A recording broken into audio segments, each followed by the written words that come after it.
You wanted the best. You've got the best podcast. The hottest podcast in the world. The Chris Voss Show. The preeminent podcast with guests so smart you may experience serious brain bleed. The CEOs, authors, thought leaders, visionaries, and motivators. Get ready. Strap yourself in. Keep your hands, arms, and legs inside the vehicle at all times, because you're about to go on a monster education roller coaster with your brain. Now, here's your host, Chris Voss. Hi, folks. It's Voss here from thechrisvossshow.com. There you go, ladies and gentlemen. The Shrill Iron Lady sings it. That wakes everyone up and tells them it's time to get ready for the show as well. Welcome to the big show, as always, folks. We have the most smartest, most brightest minds, the brilliant authors, the Pulitzer Prize winners, the CEOs, the presidential advisors, the billionaires. All the smartest people are on this show, except for me. We have returning guest Peter S. Goodman on the show. You've probably seen him all over TV. He's been doing tours for his latest book that just came out June 11th, 2024. It is called How the World Ran Out of Everything Inside the Global Supply Chain. And we'll be talking about his insights and the story of how it all happened and went down. You may have remember running out of toilet paper 3 or 4 years ago, or has it been 4 years? Oh, my God. It seems like yesterday. I only don't want it to be. Peter S. Goodman is the global economic correspondent for the New York Times, based in New York. I would hope so. Over the course of 3 decades in journalism, Goodman has covered some of the most momentous economic transformations and upheavals, the global financial crisis of 2008, and the Great Recession as the Times national economic correspondent, the emergence of China into a global superpower as the Shanghai bureau chief for the Washington Post, or what we like to fondly call the WAPO, the advent of the web he found and followed by the dot-com crash, a technology reporter for the Post based in Washington, and during a 5-year stint in London for the Times, he wrote about Brexit, the rise of right-wing populism in Europe. Boy, that turned out really good for them over there in Europe.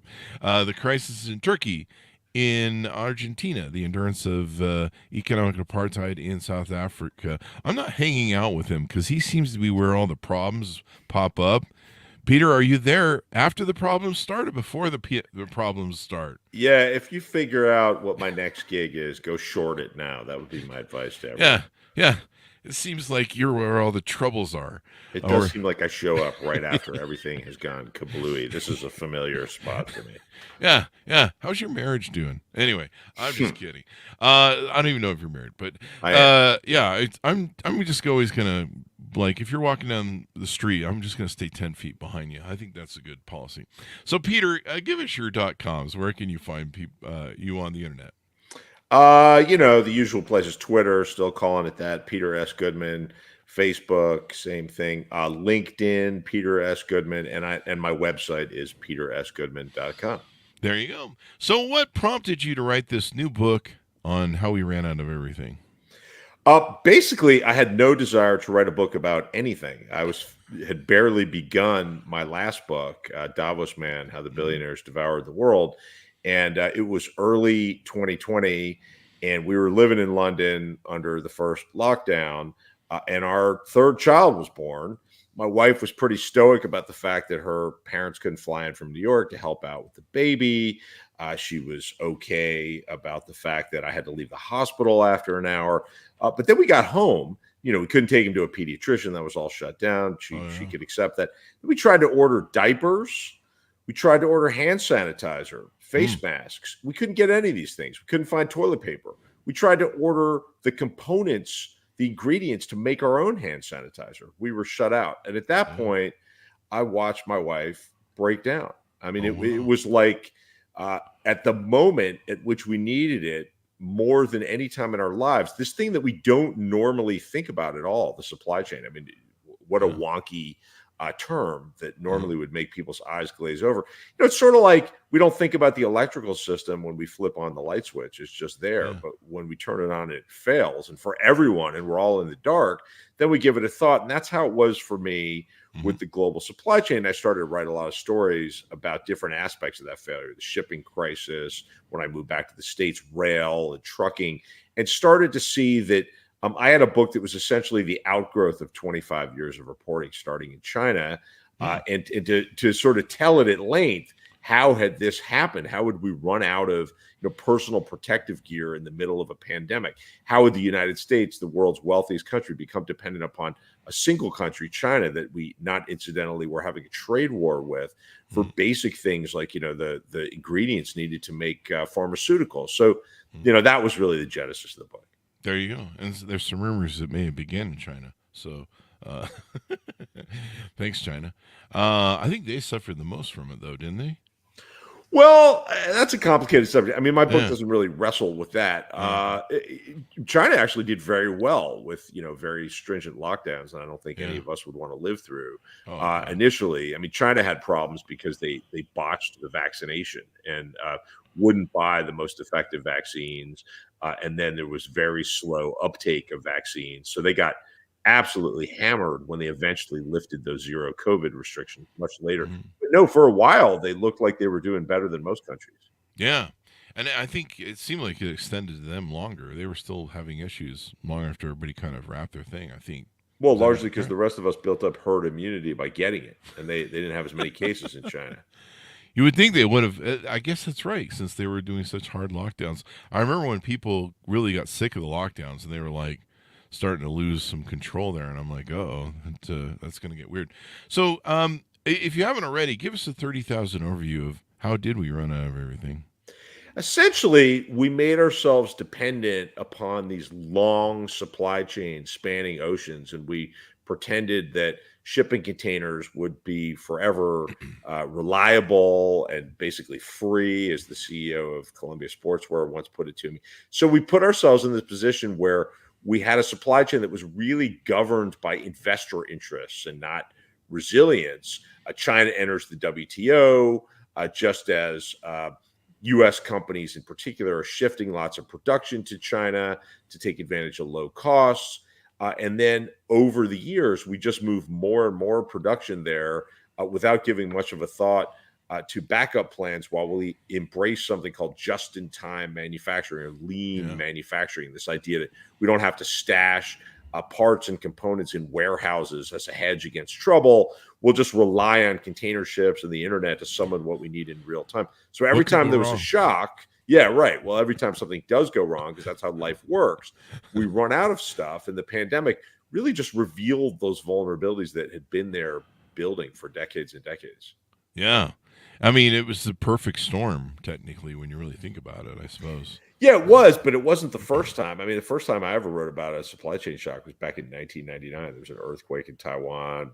Taiwan was already a big source of computer chips. There were shortages for a couple months, and people said maybe we're overdoing it, entrusting this one island 90 miles off the coast of China that happens to claim it as part of its territory as the place to make the brains of modern products, and nobody really listened much to that after we forgot about it.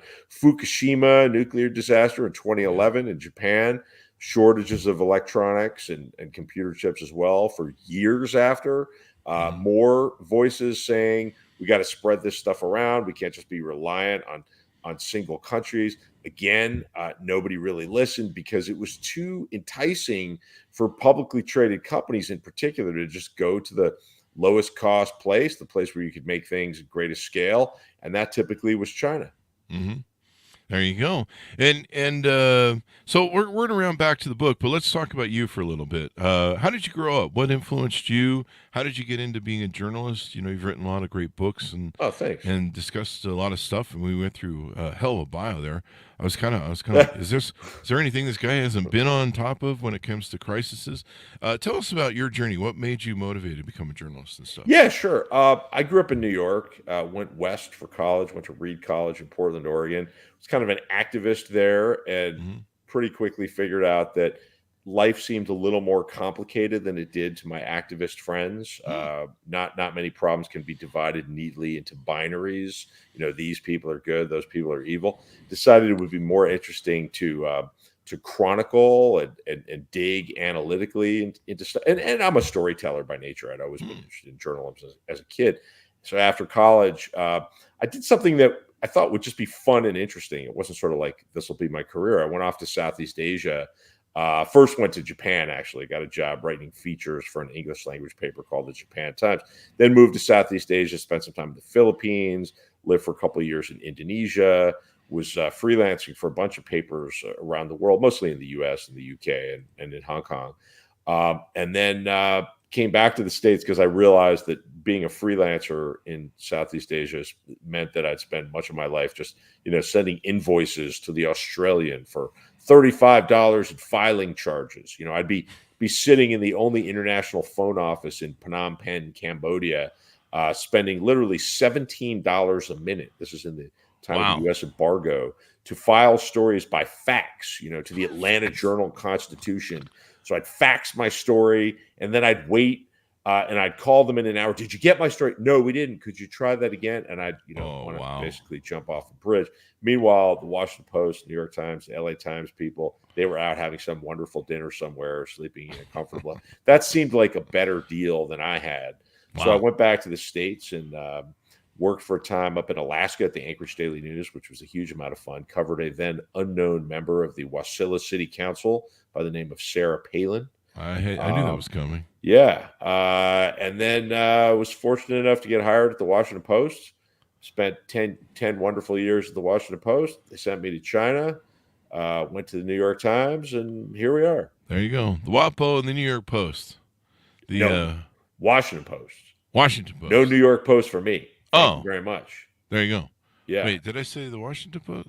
You said the WAPO and the New York Post. No New York Post. Oh, I said New York Post. Yeah. I meant the New York Times. Yeah. Brain fart I was having there. No worries. We had like that movie, The Paper. We had one of the editors, the senior editors of the New York Post New York Post. What the fuck am I doing, man? Am I having a brain hemorrhage? Of the WAPO, the Washington Post. And it was a couple days after Trump had demanded the dossiers, or he had announced they're making dossiers on all the Washington Post people.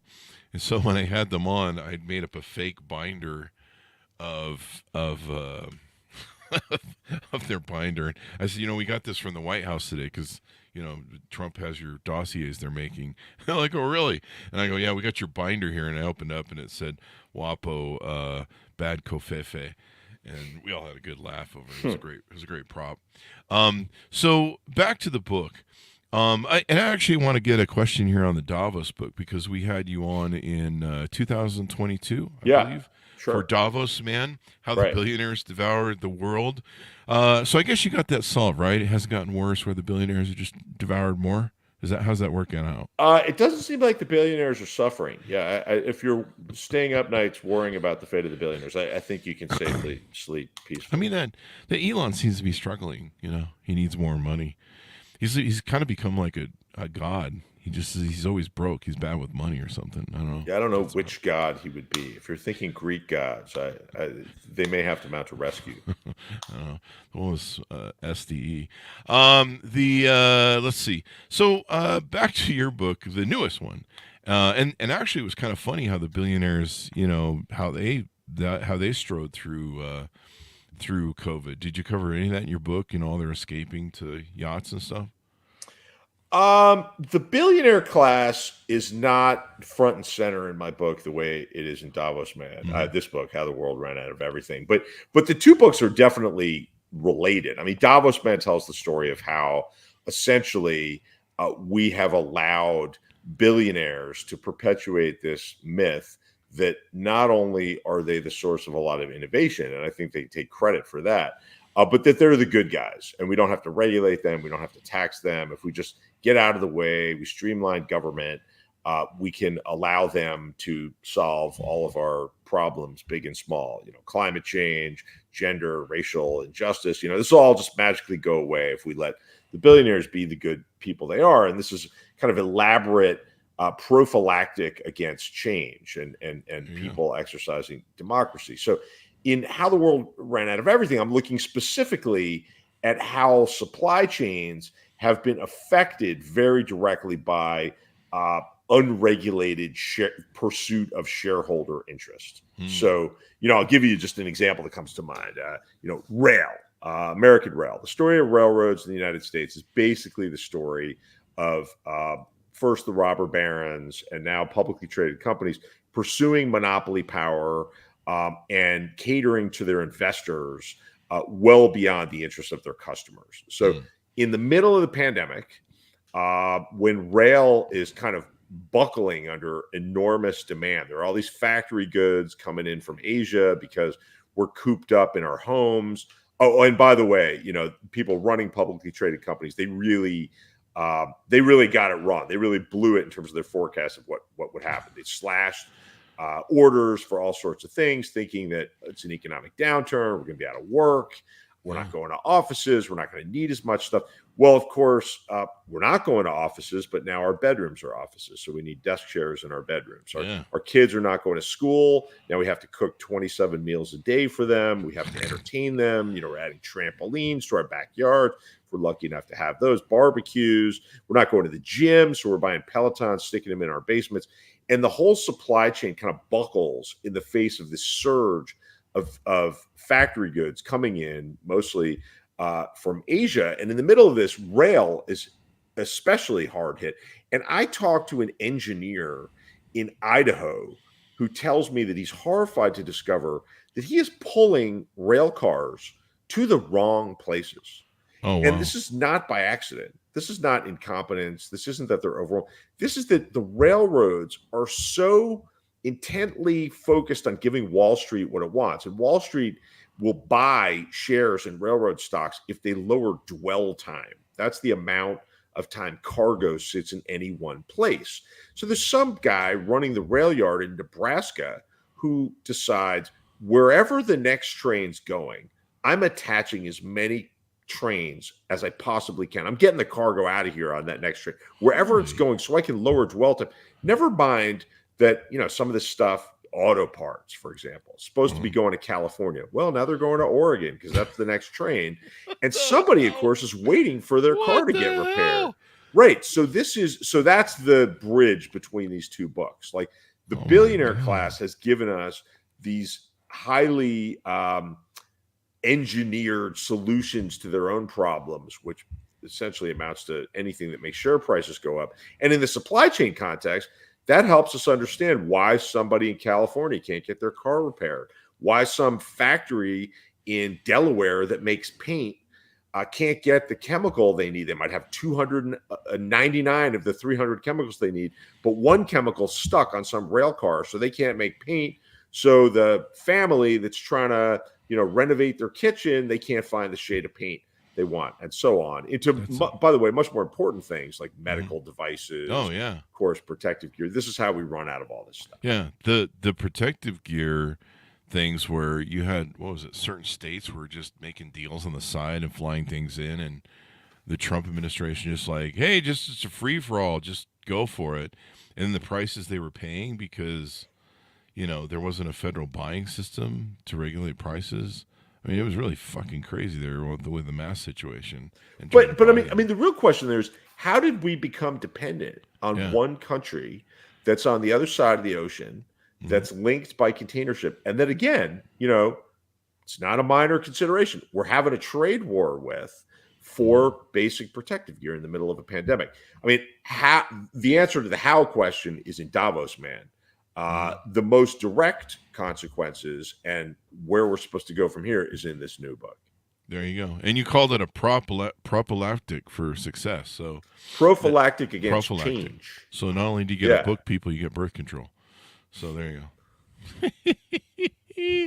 go. So at one point in the book, you go truck riding, or hitchhiking or something. Tell us about that. Yeah, I spent 3 days in a truck with a truck driver going from Kansas City down to Dallas and back. I did that because one of the reasons why the supply chain shortages were so bad, we kept hearing we don't have enough truck drivers. We've got the shortage of truck drivers, as if people who used to do this have just lost their appetite for doing it. And in some ways, that's actually true. I mean, we've run out of people willing to sign off on the miserable terms that are involved in driving a truck. So I decided to see that for myself, climbed in the cab, spent a couple of nights sleeping in a bunk in the cab, and discovered that It is indeed a job that you would not do if you could find something else to do that could pay.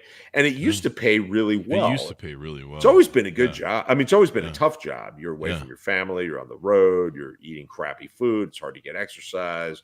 I mean, the thing that really hit me was, truck drivers are spending a lot of their time just kind of chewing on, where the hell am I going to park this thing? Where am I going to spend the night? And how am I going to satisfy the federal rules on how much rest I get while picking a good place to spend the night?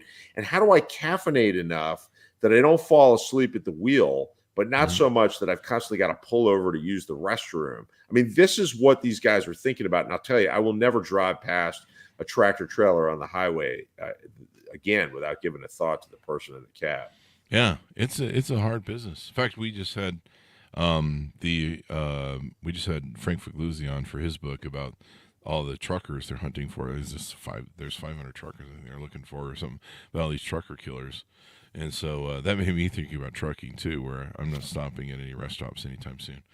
But I mean, though, we got 10 million people with commercial driver's licenses. We only need about a third of that many, but somehow we keep running out of them.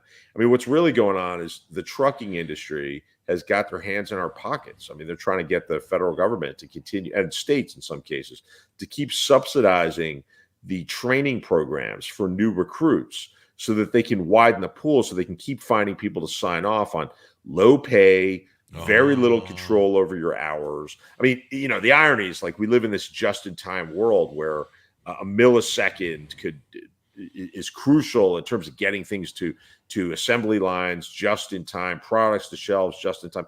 And we treat these truck drivers like their own time is like unlimited and valueless. They'll sit for hours at warehouses waiting for their stuff to be loaded. They don't get paid for that time.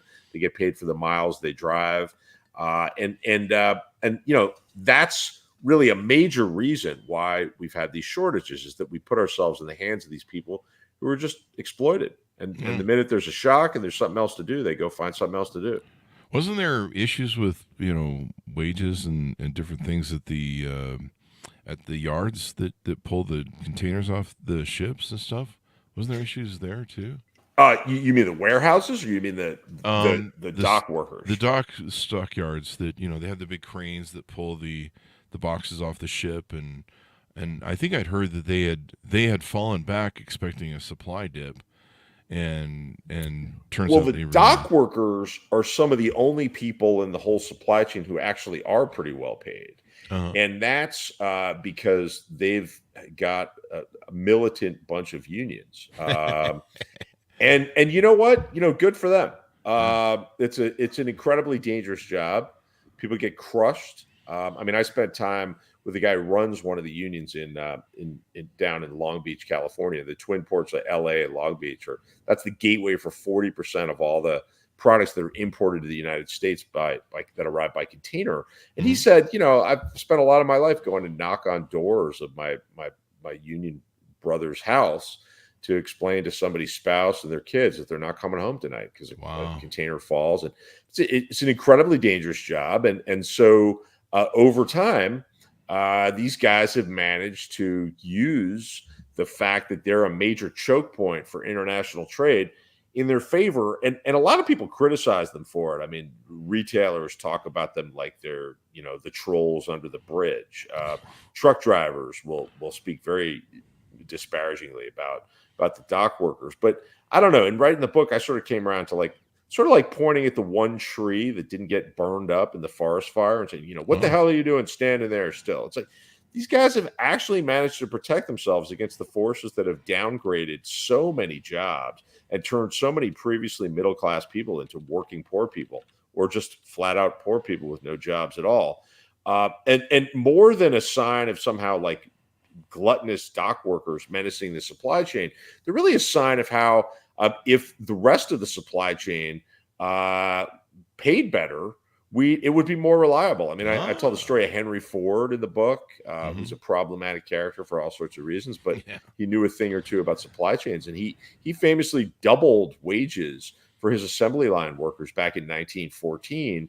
Some people called him a communist. He said, "No, I'm a capitalist. I'm trying to make my products, and I know I need people showing up for work without stress over how they're paying their bills. And he specifically said any business that's built on dependence on low wage labor is inherently unstable. It's true. So now I guess do you get into is the term onshoring that we're doing now? It seems like we're moving more stuff to like Mexico and other places now. That's nearshoring. Yeah, Nearshoring, I that's end it. the book with nearshoring. So some people talk about reshoring, bringing manufacturing back to the U.S. Mhm. It's a good thing. It's happening to some degree in the margins, but it's not the solution to our supply chain vulnerabilities because we're not going to roll the clock back to a time when. I mean, how far back you want to go? Like, if we had no trade at all, you and me wouldn't be sitting here having this conversation. Be out Sure. hunting or fishing or hacking bark off trees, hoping to feed our family with that if need be. Trade has got us a lot of progress and it's built a lot of wealth. We just haven't done a very good job sharing it, and we've done an especially poor job looking after people who've lost their jobs to trade. A couple million workers who've lost jobs most directly after China entered the WTO. So we shouldn't be looking to dump globalization, but we got to reconfigure it so it's less vulnerable. And certainly one way that's happening is some companies are moving production from China to places like Mexico, Yeah. which is, of course, within reach of the American market by rail, by highway. We're not just dependent on container shipping. We're not having a big trade war with Mexico. So that is part of the solution. And then in terms of reshoring, Biden administration spending tens of billions of dollars on subsidies to try to encourage companies to make computer chips, electric vehicles in the States. And some of that is happening, and some of that is quite welcome. Yeah. What do you think about Taiwan? Do you talk about Taiwan in the book? I mean, China just got done having drills over there in the South China Sea to kind of threaten them. I mean, when you understand the chip situation, I mean, China goes after them. It really kind of locks down a lot of the chips in that we need. Everybody needs, including things that run our ships and I mean, war look, machine. if we were having a serious, sensible conversation about how to configure the supply chain, no one would say, here's an idea. Let's take the brains of all modern products, computer chips, and concentrate the most important ones on this one island that's on the other side of the Pacific Ocean from the world's largest economy. And by the way, let's make sure that island is 90 miles off the coast of another giant country that claims it as part of its own territory. I don't think anyone would sign up for that. Yeah. Including one that's helping a war with Russia, our other enemy, and North Korea, and so yeah. But hopefully that with the Chip Act and all the things we're doing, we're moving in the right direction. But yeah, maybe it was a good lesson for us to learn that we might not want to be selling everything to China, or letting China run our lives so much. Well, I fear that we're taking away the wrong lessons. I mean, you listen to the political debate, like we hardly agree about anything in the United States, but one thing that I wouldn't agree about that. Okay, well, we agree on something. See what I did there? Yeah. So, another thing I should say that we do agree about is that China's our enemy and China's this, job stealing juggernaut. I mean, let's remember why American factory jobs went to China. It wasn't because, Beijing stole them. It was because American companies that wanted to lower the costs of production so they can have fatter margins so executives could pay nicer salaries to themselves, moved those jobs. And, this is a story that is not new. I mean, you go back to the building of the railroads in the 19th century, and the railroad magnates actively recruited Chinese laborers. They brought them over to undercut local labor, mostly Irish people at that point. They wanted to undercut unions. They were eager to find people who were so desperate for work that they wouldn't complain about unsafe conditions. And there's really a straight line from there to Walmart, the world's largest retailer from the supposed, sentinel of capitalism, going over to form what I call the most important joint venture in the history of the global economy. And that is with the People's Republic of China. In China, they found a country where labor unions are banned, where you can get around workplace safety and environmental standards by cutting in a local Communist Party official. and this is something we've done to ourselves. It's not something that got done to us. And so the lessons have been there for decades on how this could put us in harm's way. I mean, we already undermine wages for working people. And as we've already discussed, there have been other supply chain shocks, but we've continued with this mode of China-centric globalization because it's been good for the investor class. And hopefully, I mean, there is some movement now to diversify a little bit away from just China. I just came back from a couple of weeks in India, looking at how Walmart in particular, but other big retailers are moving production from China to India. But the incentives are still in place. I mean, if you're a corporate executive and you're talking about moving production or building an extra factory or putting more parts in warehouses, you're basically diluting next quarter's earnings, and you're putting a target on your back. And if you say, well, I don't care about getting insurance against some other shock, it's probably not happening on my watch in the next quarter, let's just keep going cheap. Someday that will be revealed as folly. And by then, if you're lucky, you'll be sleeping in a hammock on some beach with a cocktail in your hands. Yeah, that's the real key. You just want to make sure that you get that golden parachute before that happens again, and you're off doing whatever you're doing. I mean, short-term thinking is still with us. There you go. You mean humans are still running things? Not just any humans. Look, if you and me were running a railroad, I assume, I don't know what your priorities are. I wouldn't be sending cargo to the wrong places. I mean, it's not humans. It's humans answering to, it's fiduciary responsibility, a fancy way of saying we're not thinking about humans. We're not thinking about workers. We're not thinking about customers. We're thinking about the bottom line. We're thinking about some line item on a spreadsheet. I mean, if it were humans, we'd be doing it better, which is why, I think the biggest takeaway, and I don't think consumers are going to save us from the vulnerabilities in the global supply chain. We're busy with our kids. We're busy with our jobs.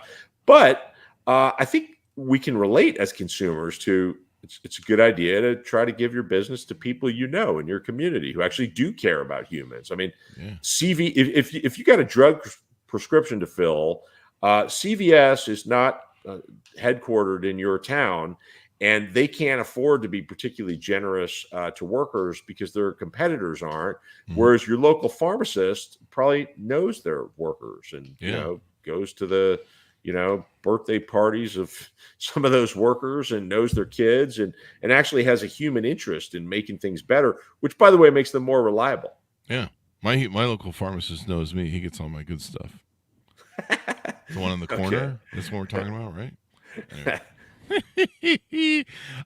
So final question for you.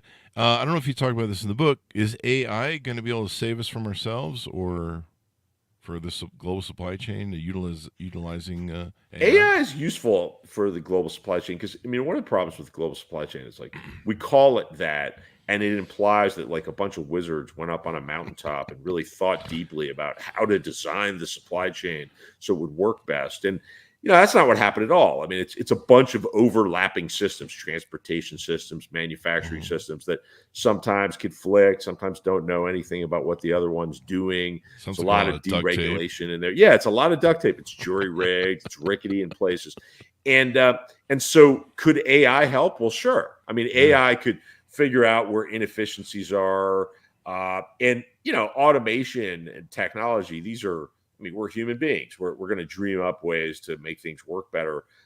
The question is, who's in charge of it? And in some societies where there's national health care, where there's social safety nets, it's much easier to introduce things like AI. I remember years ago, I was in Sweden talking to these workers at this mine where they were piloting self-driving trucks, and I asked them, "How do you feel about it?" And as an American, I expected they'd be horrified by this. It's a threat to their paychecks. And they said, "Oh no, we're fine with it. It's like if it makes our company more efficient, then we'll make more money and we'll get more wages. And if our jobs are gone, well, they'll train us for something else." And this was not some utopian fantasy. This was based on their lived experience, because in Sweden, unions are powerful. They negotiate with employers' associations. They get wage increases that track productivity increases. Whereas the American worker can legitimately say, that's a threat to my job. I don't want any part of that. I mean, I don't have national health care. Nobody's going to help train me for the next job. We have this thing called trade adjustment assistance, but we know how that's worked out in places like the Rust Belt, really underfunded. People who used to make, work with their hands and make $20 an hour are now lucky to make, $12 an hour in some warehouse at Walmart. So the question again is, who is going to be in charge of introducing it and for whose benefit? Yeah.